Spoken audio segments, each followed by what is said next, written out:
सभी का मंगल हो। नमस्कार। मैंने मेरे लगभग 30 वर्ष होने जा रहे हैं काउंसलिंग करते करते। मेरा एक बहुत कटु अनुभव रहा है कि लोग क्या करते हैं, अधिकांश लोग वो अपनी इच्छा पूर्ति के लिए, समस्या निवारण के लिए कहीं न कहीं कुछ न कुछ उपाय जतन करते रहते हैं। कोई बुरी बात नहीं, अच्छी बात है, लेकिन वो एक ही देवी देवता पर कायम नहीं रहते हैं। अपने शास्त्रों में बार बार कहा गया कि ईश्वर एक है, रूप अनेक है, तो किसी एक पर तो टिकिए।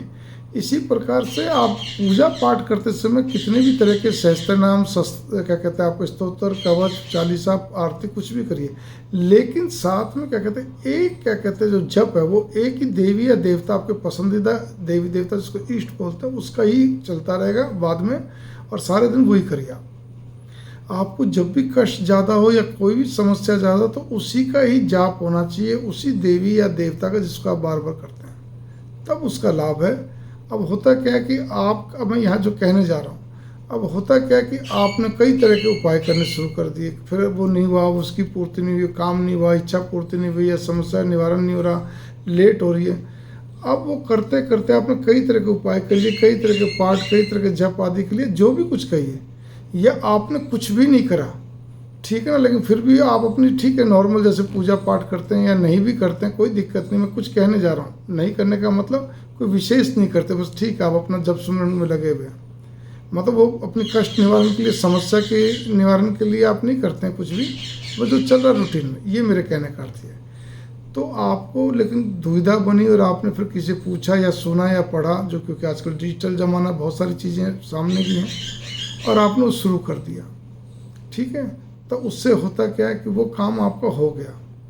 तो अब वो हो गया, तो इसका अर्थ ये नहीं है कि उसी कारण से हुआ, इसका अर्थ ये कि आप अब तक जो जब तब जो भी करते रहते, आप अपनी पाठ को जो करते थे, उससे क्या हुआ, धीरे धीरे वो आपकी नेगेटिविटी कटती रही, या उस कार्य में भी जो नेगेटिविटी थी वो कटती रही, हटती रही, छटती रही। आप कोई भी शब्द पकड़ लीजिए, ठीक है ना, और तब जाके काम हुआ। लेकिन आपके दिमाग में रहता नहीं, मैंने ये पाठ करा या ये मैंने करा, पहले वाले पाठ से नहीं पार पड़ी, पहले वाले पंडित जी से बात नहीं बनी, या विद्वान से बात नहीं बनी, इस वाले विद्वान से मेरी बात बनी है, तो वो फिर आपकी सोच है, उसमें कोई दिक्कत नहीं। लेकिन याद रखो, जब तब तो आपका ही काम आता है।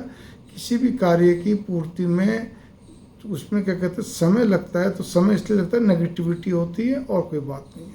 इसीलिए अपने यहाँ तो एक चीज़ बार बार कही जाती है, कष्ट बड़ा हो छोटा हो, मतलब समस्या बड़ी हो छोटी, इच्छा पूर्ति बड़ी, बड़ी हो छोटी हो, पूजा पाठ कितने भी देवी देवता करो, लेकिन जब एक का ही होना चाहिए। बस भगवान पे छोड़ दो एक बार बोल के कि हे भगवान, मेरी बेटी की शादी अब आपको देखनी है, ये मेरे बेटे की शादी का अब आपको देखना है, इतना करके छोड़ता हूँ मैं, या छोड़ती हूँ आपको कहानी, इतनी कुछ भी नहीं, ठीक है ना। या मेरी इस काम में एक बाधा बनी, वो आपको देखना कैसे, बस किस्सा कहानी करने की जरूरत नहीं। भगवान कहते व्यथा व्यथा मुझे मत कहो, मुझे मालूम है, केवल इशारा करो। लेकिन आपने जैसे भी श्रद्धा भाव बनाकर आपने बोल दिया, तो दृढ़ता ये होनी चाहिए कि फिर दोबारा कभी नहीं बोलेंगे आप, ये भी ध्यान, मन में भी नहीं सोचेंगे। भगवान कहते बोल दिया ना, बस फिर मेरा काम है।